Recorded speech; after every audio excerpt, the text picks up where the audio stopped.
Hello, Facebook friends. Oh my gosh, it's so good to be back with you. It's been a while since we've connected in this way, I know. And we have important things to talk about. I want to talk to you about perception today, about the power of perception, and about how just the way that you choose to, the lens you choose to see the world through, changes your reality instantly. Especially in this new paradigm that we're stepping into now. We are on the brink of extraordinary change. The biggest change that humanity has seen for quite some time. And within that dynamic, there's phenomenal opportunity for things to go in this direction and for things to go in this direction. And so on today's live, I want to begin the conversation with you. It's a conversation that I know we need to be having now. It's a conversation that I know I am here to be having with you all now. And it's important that we create the foundations for how we evolve from here and where we take our businesses from here and where we place our energy from here and what that gets to look like for us. So, what I want to do today is I want to share with you a quick story to give you a bit more context around the power of perception, and then I want to talk about that in relation to the recession. Okay? So, for those of you that are joining live, as you jump on, please say hi so that I can connect in with you and see who's here. But let's get started with providing a bit more context around perception. Now, I know for all of us, this year in particular, I think we rocked through the end of last year and we thought, oh my gosh, I'm so glad that's over, right? And then stepped into this year and it was, well, it was different. I don't know, for those of you that are watching this now and later, let me know in the comments, how has this year been for you? Because I know for me, last year was hard. Last year was really hard. Last year was really challenging. This year has also been hard and challenging, but in a different way. And I know for everyone that I'm close to, that I care about in my mastermind and in my world, I know that that has been the case also. It's been a year of really doing some soul searching and redefining what's important and what's not important. And I know for me, one of the main reasons why you haven't heard from me in quite some time is that what was important to me changed. I stepped into creating my mastermind and really serving photographers in a different way, in a really different capacity last year. And I wanted to be a really successful entrepreneur. I wanted to know what it was like to make really good money. And so I invested a ridiculous amount of money in working with the very best mentor I could find to help me understand that and create that for myself. Most of you here will know my story to in some way or another, but I paid $200,000 for 6 months of mentoring. And I got exactly what I asked for. I wanted to know what it was to create a multi-million-dollar online business. And I did. And I wanted, what I learned was exactly how to do that. I learned how to sell. I learned how to serve in a different way. I made a lot of money in the process. I helped my clients make a lot of money in the process. But the emphasis was very much on making money. I was the gal that you came to if you wanted to make a lot of money. And what I've noticed this year in particular is that that no longer excites me like it used to. I learned a lot of really important lessons about who I am and what matters to me last year. But as I stepped into this year, I realized that, yes, I still love my clients getting great results. And I still genuinely celebrate that in my heart. with them as they do.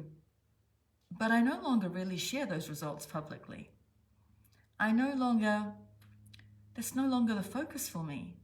What's infinitely, infinitely more rewarding and exciting for me is getting on the calls each week in my mastermind and seeing how each and every client in there, each and every person in there has grown and changed. Like, honestly, some weeks I go from week to week and they're unrecognizable. I'm like, who are you? It's phenomenal to see that happen. And the results in their business come as a byproduct to who they are becoming in the process. But that is so much more important to me than how many bookings they get and sales they do. That happens as a byproduct. That's a good thing, and that's a great thing. But I took the time this year to sit back and go, well, hang on a minute. If I'm no longer the gal that's all about making lots of money and creating millionaires and being one myself, and if that's not my driver, if that's a byproduct of what is really important to me, then what's my message? What do I stand for? How do I communicate that?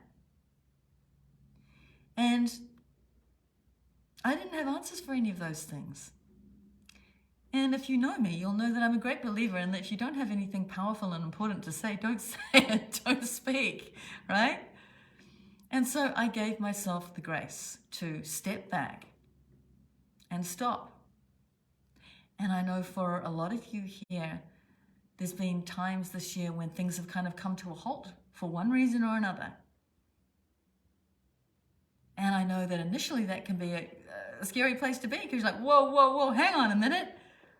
I've got a family to feed here and a business to run, and it's a nice idea that I get to create some space to reconsider who I am in the world, but who's going to pay the bills?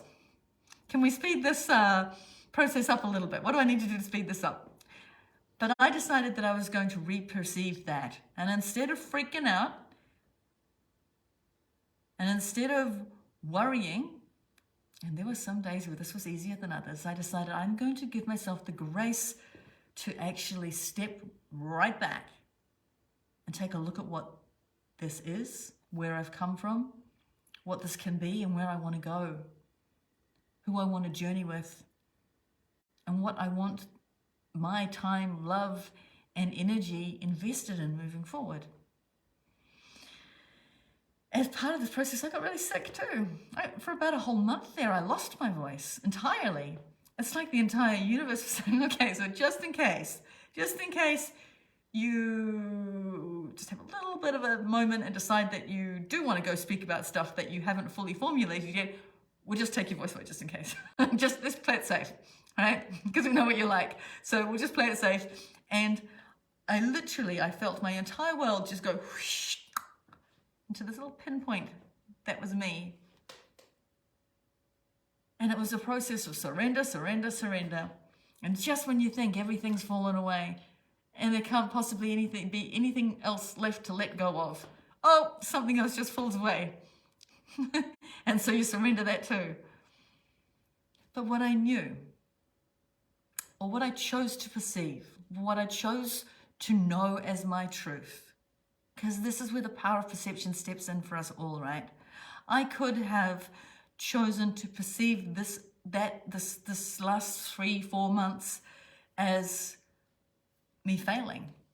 I could have chosen to see it as me being lost. I could have chose to see it as me having to start right from scratch, rebuild everything. I could have chose to see it as me just being sick. Oh, I just got sick. I lost my voice. I lost my motivation. I lost my ambition. And yeah. Or what I chose to do, I chose to perceive it differently. I chose day by day, moment by moment, to see this time as the opportunity for me to reinvent myself. And I chose to trust that while my voice was taken away, it was being changed. It was being worked on. the frequency and the vibration of my words when they came back would be different, so that I would serve better, so that I could do what I'm here to do even better. I chose to believe that this time where everything fell away that no longer served me and where it was just still and there was nothing was the time of great power. And I chose to trust that when the time was right, I would know what to say. And I would say it powerfully. So here I am. And that is why we're having this conversation about where the world is at right now. And that is why it's so important that I create the context around how we each individually choose to perceive that for us. Because I know everyone's starting to talk about it now, right? Have you seen online? People are talking about a recession. Even the old dogs, like Rich Dad, Poor Dad, dude, he's on there going, oh, it's all going to turn to shit, everyone. It's going to be bad. It's going to be worse than bad. It's going to be just apocalyptically bad. You need to start sorting some stuff out. You need to start buying my books, reading my books, and doing my courses or whatever. There's a lot of people coming at it from that perspective, coming at this extraordinary time of incredible opportunity and change from a fear-based perspective. And that will work or not for some people. Yeah? But let's just get down to the facts here, right? Let's talk about that, and then let's, based on what we understand, let's choose what is going to serve us best. This is where everything I've been talking about forever, everything I've been teaching forever, now comes into play. Everything that's been given to me, through me, to share with you has been preparing us for right now. So when I say, place your energy where you want to be, that's what it is vital that we do now. So, are we heading into a recession? Yes. Are we in one now? Yes. Is it going to get worse? Yes. Is it going to get really bad? Yes. Are a lot of people going to really suffer and lose everything? Yes. Are some people somehow going to emerge out of this and do incredibly well? Yes. I mean, really well. I mean, are some people going to, not just the rich getting richer, are some people going to use this as the chrysalis where they get to embody all they are and take that, and things just all of a sudden start working for them in the most extraordinary way? Yes. So then the real question is, which side of the fence do you want to occupy?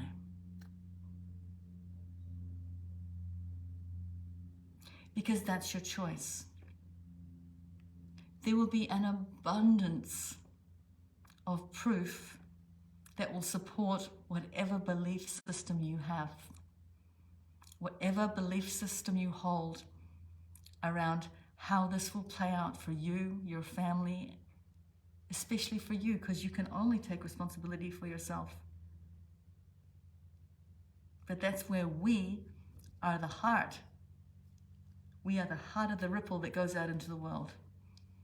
Don't underestimate the effect that this will have on your family, your community, everyone that you love, when you choose, with all that you are, to perceive right now as the real opportunity that it is. More millionaires are created in a recession than any other time.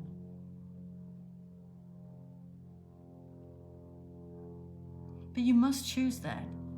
Because if you believe that it's going to be apocalyptic, that it's going to be terrible, that everyone's going to suffer, that you're going to lose everything, you will.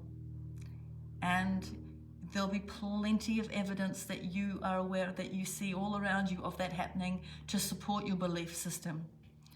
But if you choose knowing that yes, that will be an aspect of the collective consciousness that plays out. It's not going to not happen, and it's not going to not be there. But if you believe that through this, right now, there is extraordinary opportunity, that women in particular are doing incredibly well, which is good for us because women are our target market. If you believe that, if you believe that there's more than enough for everyone, and if you consciously commit to choosing that for yourself, then you will see evidence of that everywhere as well. You will see evidence to support that. You will discover opportunities for yourself that support that. You will contribute to a community of other people that support that.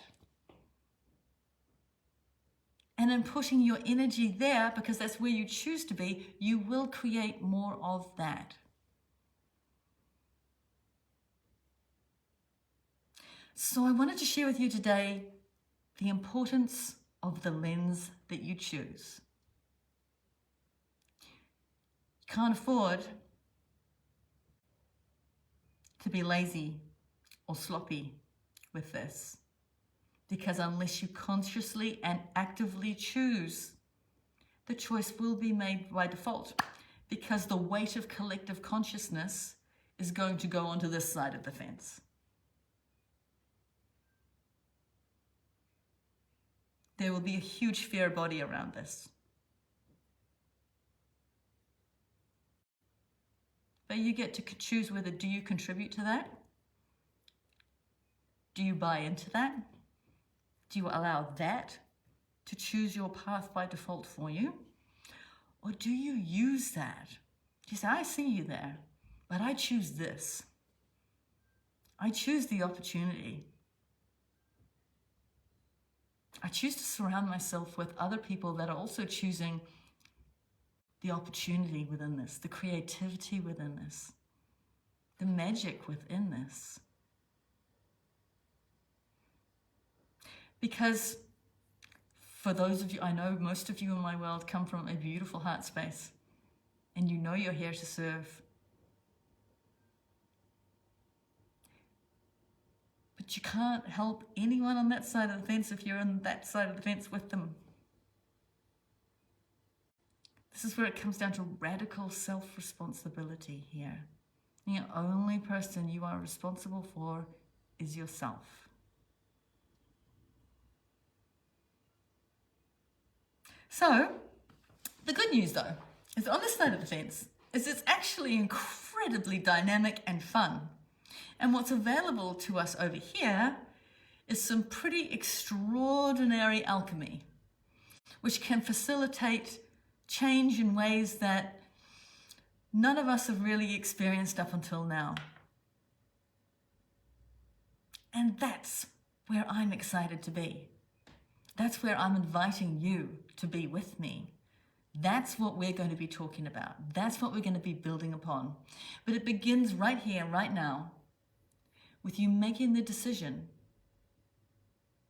and recommitting to that decision to stand here. I did a live right at the start of this year. Some of you might remember it. And I was kind of talking a little bit about some of the crap that went down last year, and that I wasn't going to stand for that anymore. And that what I did stand for was love. Do you remember that? And do you remember that I asked those of you that were watching the live to affirm that if that was your reality too? I stand for love. And it was a powerful, powerful live. That's where we're at again now, yeah? Because we need to choose. Do you stand for fear? Or do you stand for love? And if you stand for love, then it's time to be really courageous about that. It's more than just going, oh, I stand for love. I stand for love. but I'm freaking out because I'm on this. So you can't really stand for love when you're consumed by fear and you're contributing to the fear. So now to stand for love requires a different kind of courage. Hey Vanessa, nice to see you on the live, my love. I know you stand for love. You're all about the love. And I know that everyone that's in my world stands for love, because that's the space that I hold. But now we get to do something with this space, right? This is where it gets exciting. So what I'd like to do, I would love for those of you that agree with this, that choose love, that choose to stand for love, that want to hang out on this side of the fence with me, let me know in the comments.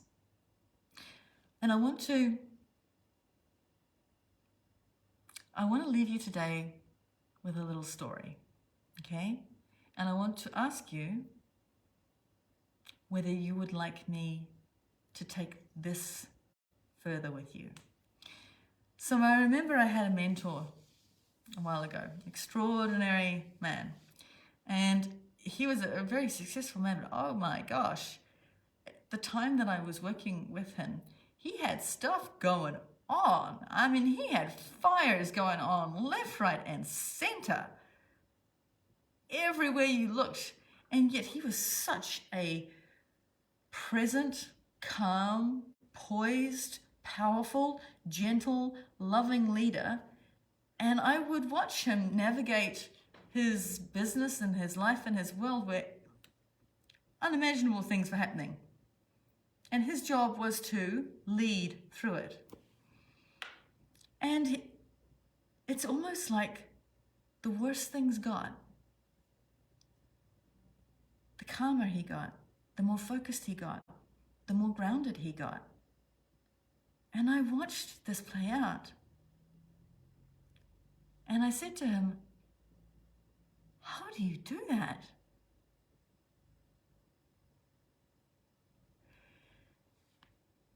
And he told me how. He shared that with me. I believe it's how we are going to navigate this time moving forward. Because make no mistake, there's going to be stuff going down for all of us. We're going to see things happening for the people that we care about that will shake us. But if you're here like I am to contribute to a better future, then we can't afford to go down in a screaming heap with everyone else. If you truly do stand for love through this process, then we need some tools and some mechanisms to be able to navigate it together. So, I want you to let me know in the comments if you'd like me to share with you what his answer was to my question. And if you would like me to create a guided meditation that will take us all through that so that we can come back to that whenever and as often as we need to over this next time, let me know in the comments. This next part of the journey we go on together is going to be incredible. And I can't wait to go on it with you. So on that note, I'm going to love you and leave you for today, but stand by. I've got things cooking. I have got some exciting things to share with you and so much more to contribute to you all as we go on our path. Love to you all. I will see you soon. Bye-bye.